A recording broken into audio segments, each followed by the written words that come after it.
സംസ്ഥാന ബജറ്റ് അവതരിപ്പിക്കാൻ ഇനി മണിക്കൂറുകൾ മാത്രം ബാക്കി നിൽക്കുകയാണ്.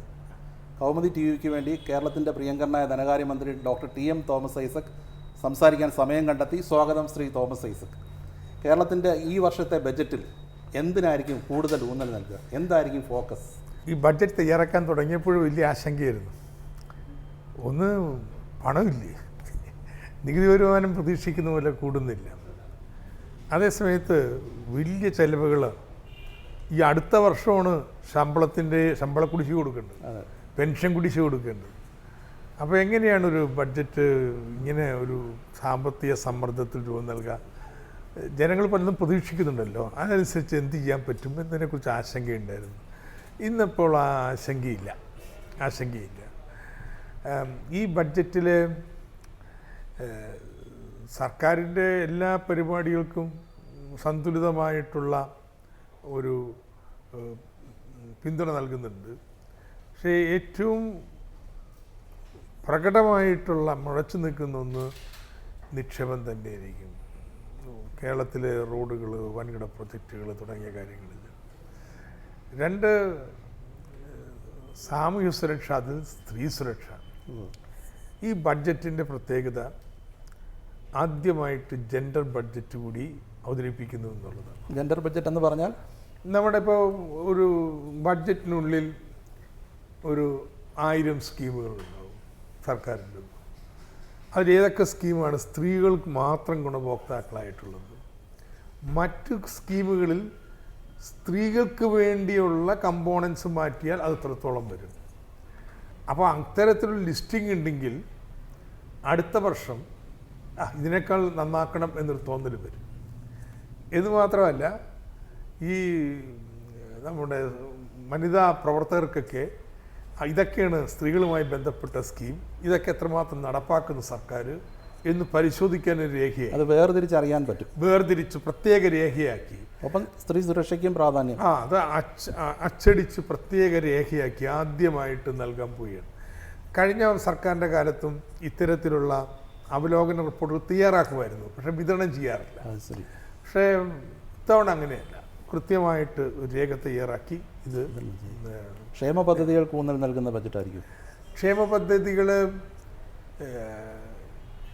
കഴിഞ്ഞ തവണ വലിയൊരു ബ്രേക്ക് ത്രൂ ആയിരുന്നു. അതോട് താരതമ്യപ്പെടുത്തുമ്പോൾ അതുപോലൊരു കുതിച്ചുചാട്ടം ഉണ്ടാവില്ല. മറ്റത് ക്ഷേമ പെൻഷനുകളൊക്കെ ഇരട്ടിയായിട്ട് വർദ്ധിപ്പിക്കുന്നു, പുതിയ ഒരുപാട് അനൗൺസ്മെൻറ്റ് വരുന്നു. അന്ന് പ്രഖ്യാപിച്ച കാര്യങ്ങൾ മുന്നോട്ട് കൊണ്ടുപോവുകയും ചെയ്യുന്നുള്ളൂ. അത് ചില കാര്യങ്ങളിലൊക്കെ വലിയൊരു ബ്രേക്ക് ത്രൂ ഉണ്ടാവണമെങ്കിൽ 1-2 വർഷം എടുക്കും. ഉദാഹരണത്തിന് ഈ ക്യാൻസർ, ഹൃദയരോഗം, വൃക്കരോഗം, ഇങ്ങനെയുള്ള എല്ലാ രോഗങ്ങൾക്കും സൗജന്യ ചികിത്സ കേരളത്തിലുള്ളവർക്ക് കിട്ടണം. ഇപ്പം സൗജന്യമൊന്നുമില്ല, കാരണം ഉണ്ടെങ്കിലും 2 ലക്ഷം രൂപയെ കിട്ടത്തുള്ളൂ, 30 ലക്ഷം രൂപ ചിലവ്. അപ്പോൾ അങ്ങനെയുള്ള സമഗ്ര സ്കീം ഉണ്ടാക്കുമെന്ന് കഴിഞ്ഞ വർഷം പറഞ്ഞു. ഈ വർഷം അതിൻ്റെ ഒരു ഇൻഷുറൻസ് പോലെ നൽകുമെന്ന് പറഞ്ഞു. സമയമെടുക്കും ഇനി. പക്ഷേ കാരുണ്യ പദ്ധതി നിർത്തലാക്കിയില്ലെന്ന് മന്ത്രി ആവർത്തിക്കുമ്പോഴും ആശുപത്രികളിൽ അതിൻ്റെ ബെനിഫിറ്റ് ഇപ്പം വലിയ രീതിയിൽ കിട്ടുന്നില്ല. ഒരു തടസ്സം എനിക്കറിയത്തില്ല. കാര്യം വെച്ച് കഴിഞ്ഞാൽ സ്വകാര്യ ആശുപത്രികൾക്ക് ഇന്ന് കുടിശ്ശികയില്ല. 25 കോടി കുടിശ്ശിക ഉണ്ടായിരുന്നു, ഒരാഴ്ചക്ക് മുമ്പ് അത് കൊടുക്കാൻ പറഞ്ഞു. സോ ആർക്ക് വേണമെങ്കിലും സ്വകാര്യ മേഖലയെ മാറ്റി നിർത്താൻ ഉദ്ദേശമില്ലല്ലോ. ഇല്ല, അവരുടെ കുടിശ്ശിക തീർത്തു. ഇത്ര കുടിശ്ശിക നിൽക്കുമ്പോൾ അവർ പിന്നെ വിമ്മട്ടം പറയും. അപ്പോൾ ആ കുടിശ്ശിക തീർത്തു. സർക്കാർ ആശുപത്രിയിൽ അവരെ കുടിശ്ശിക ഉണ്ടെന്ന് പറയുന്നു, പക്ഷെ കണക്കുകൾ 130 കോടിയുടെ ഇതുണ്ടായതിന് ശേഷം കണക്ക് വന്നിട്ടുള്ളൂ. അപ്പം ആ കണക്കുകൾ പരിശോധിച്ചുകൊണ്ടിരിക്കുക. കാരുണ്യത്തിക്ക് ഒരു തടസ്സം. കാരുണ്യം നിർത്തലാക്കില്ല, ബജറ്റിൽ പുതിയ രൂപത്തിൽ വല്ല മാറും ഇല്ല. കഴിഞ്ഞ വർഷം കാരുണ്യയുടെ ഗുണഭോക്താക്കളെക്കാൾ ഒരു 6000-നും 8000-നും ഇടയ്ക്ക് കൂടുതൽ രോഗികൾക്ക് ഇത്തവണ ചികിത്സ കൊടുത്തിരിക്കും. അതുകൊണ്ട് കുറഞ്ഞു പോകുന്ന പ്രശ്നം. ഈ നോട്ട് നിരോധനം രാജ്യത്തിൻ്റെ സാമ്പത്തിക വളർച്ചയെ ബാധിച്ചില്ലെന്നാണ് പറയുന്നത്. അന്നേരം നമ്മുടെ ബജറ്റിനെ അത് ബാധിക്കൂ? അത് വീമ്പിളക്കല. കഴിഞ്ഞ ദിവസം വന്ന റിപ്പോർട്ട്. ആ കണക്കുകളൊന്നും ശരിയായിട്ട് ഞാൻ കരുതുന്നില്ല. എനിക്ക് തോന്നുന്നു കണക്കുകളിൽ തന്നെ കൃത്യമായിട്ട് വിശ്വാസം നശിപ്പിച്ചുകൊണ്ടിരിക്കുക. ഞാൻ ആ കണക്ക് ഇന്നലെ രാത്രി ഇരുന്ന് വിശദമായിട്ട് പരിശോധിച്ചു. കാരണം നമുക്കറിയാം, ഫസ്റ്റ് അഡ്വാൻസ് കഴിഞ്ഞിട്ടുണ്ടെങ്കിൽ പിന്നെ 28-ാം തീയതിയാണ് രണ്ടാമത്തെ അഡ്വാൻസ് എസ്റ്റിമേറ്റ് വരേണ്ടത്. ഇന്നലെ 5 മണിക്ക് കൃത്യം ഇത് വെബിലിട്ടപ്പോൾ തന്നെ ഡൗൺലോഡ് ചെയ്തു. നോട്ട് റദ്ദാക്കിയതിന് ഫലമായിട്ട് സാമ്പത്തിക വളർച്ചയെ ബാധിച്ചിട്ടില്ല എന്ന കണക്കുകളുടെ കൂട്ടത്തിൽ ഞാൻ ആദ്യം നോക്കിയത് എക്സ്പെൻഡിച്ചറിനെ ബാധിച്ചത്, ജനങ്ങളുടെ ഉപഭോഗ ചെലവിന് ഇല്ല. ഇത് ആര് പറഞ്ഞാൽ വിശ്വസിക്കാൻ? ശാശ്വതമായിട്ടൊന്നും ഉപഭോഗം ഇടിഞ്ഞു പോയിട്ടില്ല.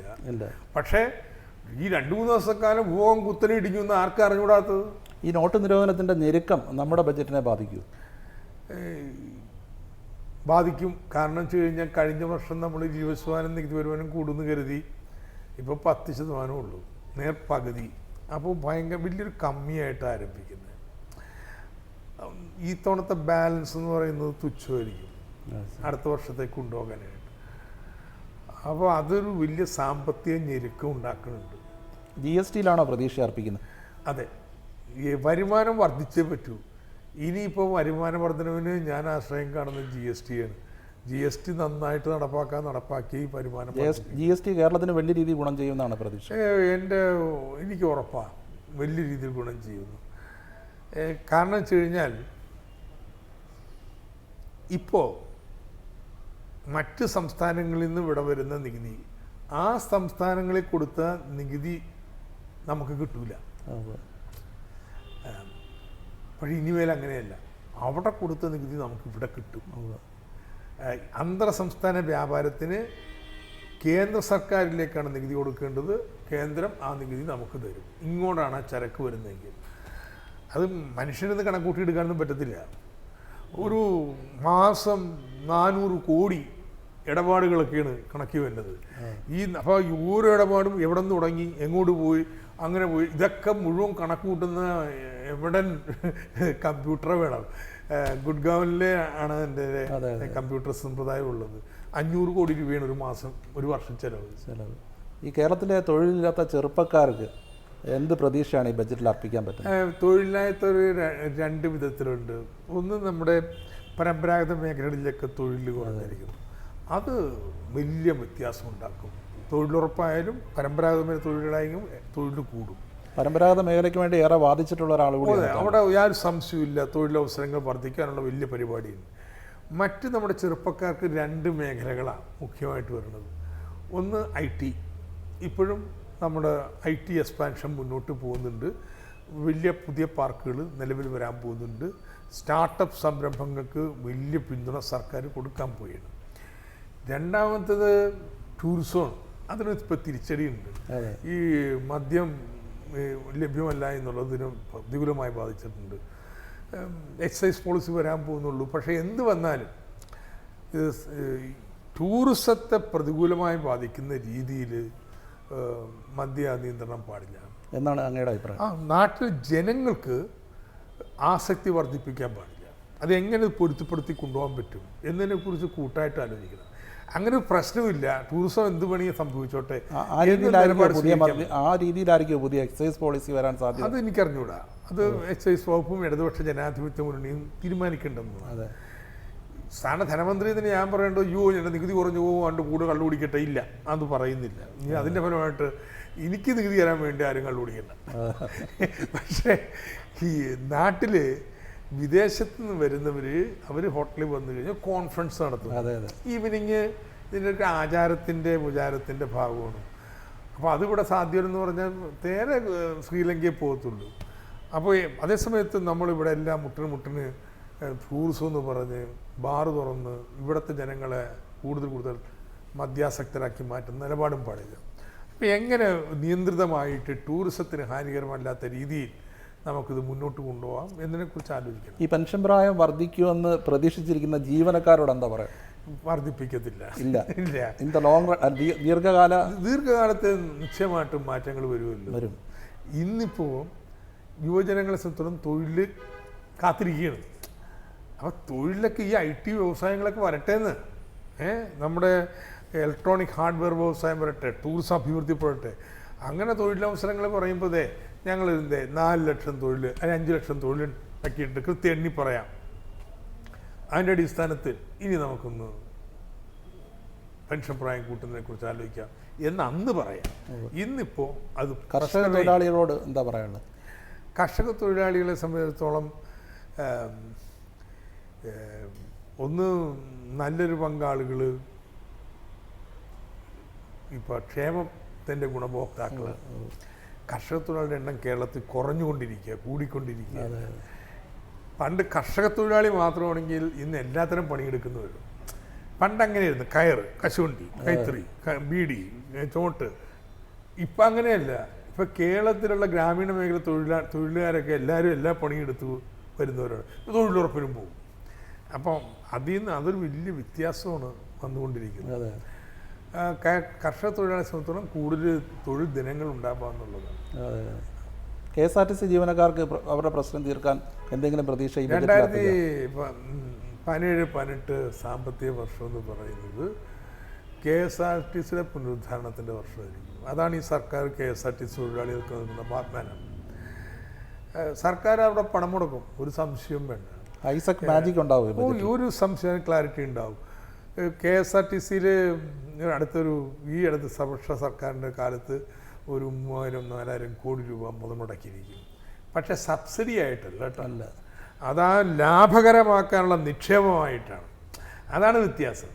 അല്ലാതെ ഇതെന്ത് ദുര്യോഗമാണ്, ശമ്പളവും പെൻഷനും പുറത്തുനിന്നായിരിക്കും തന്നാൽ സ്ഥാപനം നടക്കുമെന്ന് പറയുന്നത്.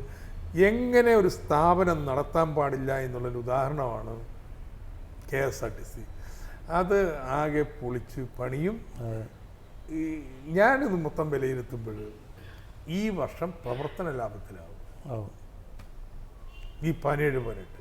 ഒരു ചോദ്യം കൂടി, വൻകിട നിക്ഷേപങ്ങളും വൻ പദ്ധതികളും പ്രതീക്ഷിക്കാമോ? ഈ വർഷം നമ്മൾ ശ്രമിക്കുന്നത് കേരളത്തിലെ പൊതുമേഖല മുഴുവൻ ലാഭത്തിലാക്കാനാണ്. പൊതുമേഖല മുഴുവൻ ലാഭത്തിലാക്കിയ പിന്നെ സ്വകാര്യ മുതലാളി പറയാമല്ലോ, ഞങ്ങളുടെ പൊതുമേഖലാ സ്ഥാപനങ്ങൾ ഇത്ര ലാഭത്തിലാവുമ്പോൾ നിങ്ങൾക്ക് എന്താ ഇവിടെ ഒന്ന് ലാഭകരമായ കാര്യം നടത്തിക്കൂടാ? സോ ഇവിടെ ഒരു നിക്ഷേപ അന്തരീക്ഷം സൃഷ്ടിക്കുന്നതിൽ കേരളത്തിലെ പ്രധാനപ്പെട്ട വ്യവസായങ്ങളൊക്കെ ഇപ്പോഴും പൊതുമേഖലയാണ്. അത് ലാഭകരമാക്കേണ്ടത് വളരെ പ്രധാനപ്പെട്ട ഒന്നാണ്. ഈ ബഡ്ജറ്റിലെ ഏറ്റവും വലിയ ഊന്നൽ പൊതുമേഖലയെ പുനരുദ്ധരിക്കലാണ്. അത് കേരളത്തിലെ വ്യവസായ അന്തരീക്ഷത്തെ മെച്ചപ്പെടുത്തുന്നതിൽ നിർണായക സംഭാവന ചെയ്യും എന്നാണ് കരുതുന്നത്. 2, ബഹുമാനപ്പെട്ട മുഖ്യമന്ത്രി ഗൾഫിലും മറ്റുള്ളിടത്തുമൊക്കെ പോകുന്നത് വലിയ ചർച്ചകൾ തുടങ്ങിയിട്ടുണ്ട് കേരളത്തിൽ നിക്ഷേപം കൊണ്ടുവരുന്നതിന്. അങ്ങനെ വലിയ നിക്ഷേപകർ വരുമ്പോൾ കേരളത്തിന് പറ്റിയ പാർക്കുകൾ, റോഡുകൾ, വിമാനത്താവളങ്ങൾ, ഇതൊക്കെ കേരളത്തിലുണ്ടാകും. അതിനു വേണ്ടിയുള്ള നിക്ഷേപം ഞങ്ങൾ നടത്തിക്കൊണ്ടിരിക്കുകയാണ്. എന്തിന് കേരളത്തിൽ വരണം? അവിടെ ഇന്ത്യയിലെ ഏറ്റവും നല്ല പശ്ചാത്തല സൗകര്യം അവിടെ നിന്ന് പറയുന്നല്ല. ഈസ് ഓഫ് ഡൂയിങ് ബിസിനസ് എന്ന് പറഞ്ഞാൽ ഇതൊക്കെ പെടുന്നതാണ്. അപ്പോൾ കഴിഞ്ഞ വർഷം 25,000 കോടി രൂപയുടെ നിർമ്മാണ പ്രവർത്തനങ്ങൾക്ക് അനുവാദം നൽകി. ഈ വർഷവും ഉണ്ടാകും. അങ്ങനെ നമുക്ക് 2-3 വർഷം വെച്ചാൽ 10-25,000 കോടി രൂപയുടെ നിക്ഷേപം വരെയും റോഡുകളും പാലങ്ങളും ഒക്കെ അതൊക്കെ ഒരു 3-4 വർഷം കഴിയുമ്പോൾ നോക്കി കേരളത്തിൻ്റെ മുഖച്ഛായ മാറും. ഒരു സംശയം എനിക്ക് അക്കാര്യത്തിലില്ല. ഈ ബഡ്ജറ്റിൽ ഐസക് മാജിക് പ്രതീക്ഷിക്കാം? എല്ലാ ദിവസവും മാജിക് കാണിക്കൊണ്ടിരിക്കാൻ പറ്റത്തില്ല. കഴിഞ്ഞ ബഡ്ജറ്റിൻ്റെ പാത്ത് ബ്രേക്കിംഗ് ആണ്. ഒരുപാട് ഇനീഷ്യേറ്റീവ്സ് അത് ഫലപ്രദമായിട്ട് മുന്നോട്ട് അത് എല്ലാം നടപ്പായിട്ടില്ല. അതാണ് എൻ്റെ പ്രശ്നം. ഒന്നിൻ്റെ പുതുമ കൊണ്ട് തന്നെ ഇതിനെ എങ്ങനെ കൈകാര്യം ചെയ്യണമെന്നതിനെക്കുറിച്ച് ഒരുപാട് ആശയക്കുഴപ്പങ്ങളും അവ്യക്തതകളും ഒക്കെ ഉണ്ട്. ഇപ്പോൾ കിഫ്ബി വന്നു, ഇപ്പോഴും പലർക്കും അത് ചെയ്യാമോ സംശയങ്ങളാണ്. അതൊക്കെ വളരെ സ്വാഭാവികം. കിഫ്ബി വളരെ വിജയകരമായി മുന്നോട്ട് പോകും, ഒരു സംശയമില്ല. ഇന്നിപ്പോൾ കിഫ്ബി നോക്കിയേ 6 മാസം കൊണ്ടാണ് ഒരു നിയമം ഉണ്ടാക്കി, ഒരു കമ്പനി ഉണ്ടാക്കി, അതിൻ്റെ ബോർഡ് കാര്യങ്ങളെല്ലാം, അതിൻ്റെ സ്റ്റാഫ് ക്രിയേഷൻ നടന്നു, അതിലുപരി അതിൻ്റെ ചിട്ടകൾ മുഴുവൻ എഴുതി, പ്രൊസീജിയേഴ്സ്. ആൻഡ് ഇത്രയും വലിയ നിക്ഷേപത്തിനാവശ്യമായിട്ടുള്ള മോണിറ്റർ ചെയ്യാനുള്ള സോഫ്റ്റ്വെയർ കാര്യങ്ങളൊക്കെ രൂപം നൽകി. അത് കിഫ്ബിയുടെ വലിയൊരു ഞാൻ പറയാം വിസ്മയകരമാണ് ഇത്ര സ്പീഡിൽ കാര്യങ്ങൾ ചെയ്തത്. അപ്പോൾ ബജറ്റിന് എല്ലാ വിജയങ്ങളും ആശംസിക്കുന്നു. ജനക്ഷേമകരമാവട്ടെ. Okay, thank U.